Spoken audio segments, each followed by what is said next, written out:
Okay, let's take a look at some advanced hydraulic calculations then. Earlier we had computed our drainage network, which we see here. And if we take a look at our profile run, then one of the things that we may or may not like is that these upper two pipes are flowing completely full. And so we can actually adjust our design constraints so that we don't have a pressurized system like that. So what I'm going to do is here under this scenario is I'm going to create a new child, and so what I want to do, I want to do about I want a 60% full design.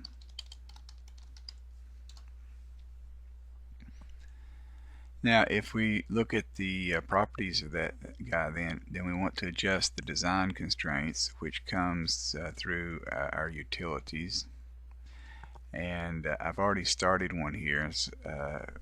So we make a new design constraint for 60% full, and then let me double check my numbers here. And so what I've done is for the gravity pipes here, I've toggled on is full design and set it to 60%.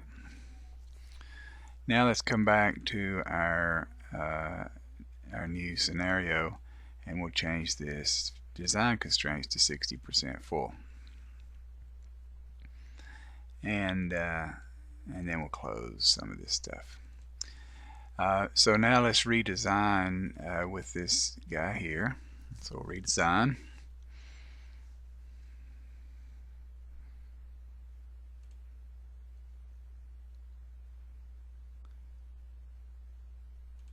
Okay, so now our design is finished. Now if we look at our profile in analysis view, now you can see that we have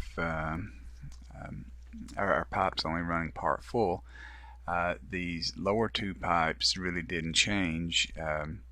It's really only this middle pipe that changed here from a 15-inch to an 18-inch pipe, which allowed us to avoid some of that surcharging. You see we've got a jump down here.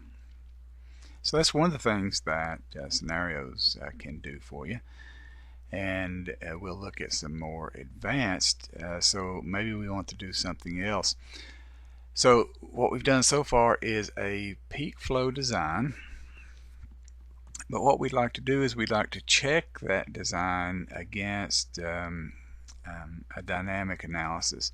And so let's make another child scenario, and we're going to do a swim analysis. Okay, and so it's going to be exactly like this, and we design here and then check it here to make sure that everything is going to be okay during the entire storm event.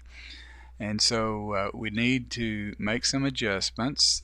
First of all, we need, in our calculation options, we need to add a new solver.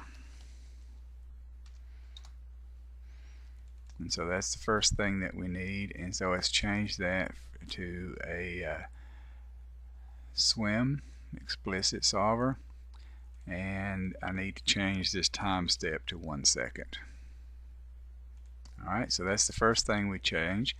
Now if we make that change here in the properties, then we change that to the swim solver. Alright, now we need a couple more changes. I'm done with that. In our alternatives, remember the alternatives feed the properties for the scenario, and so I need to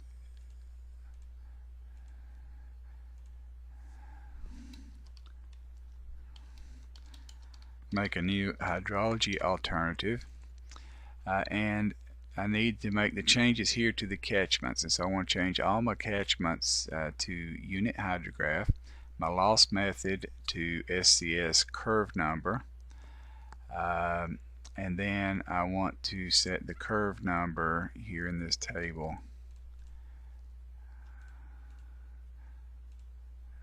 and 75 is probably a good number. Okay, and then we also need to change our runoff, and so we'll make a new runoff,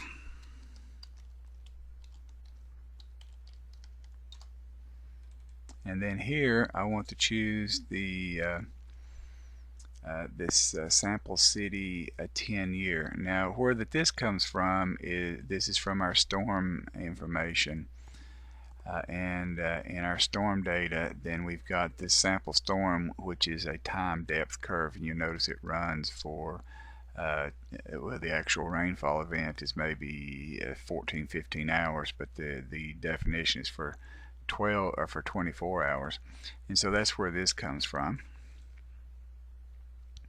And so now going back to our properties for SWIM computations, we'll change our hydrology to SWIM hydrology, and we'll change our runoff to SWIM runoff.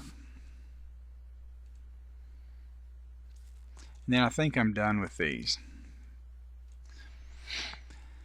Now I made a lot of changes here, and so I'm going to first of all make this one current, and what I want to do is run a validation, I think, just to make sure, see if there's anything else that maybe is lurking out there. And so I'm going to run a validation and see what's there, and there is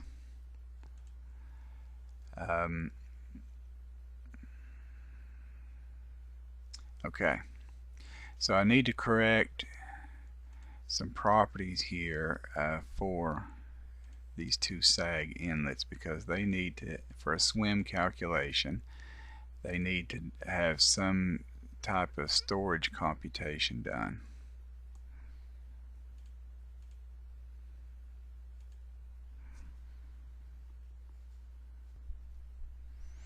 So now I've made those two corrections, and now it should run. So I'll compute that. So here's our results from our SWIM calculation.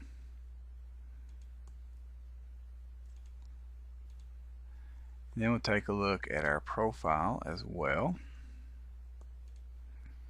So now we can analyze our drainage network or review it during the entire storm event. And so here we see time 1.52. It's about 3.5–4 hours before things start actually functioning. So there we can see that early on, running about a third full, and then we hit our peak up here about 11 or 12 hours.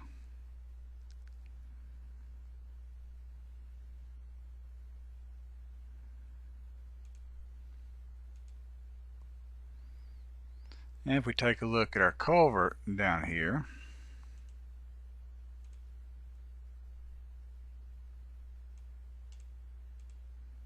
then we can see what's going on in our culvert as well.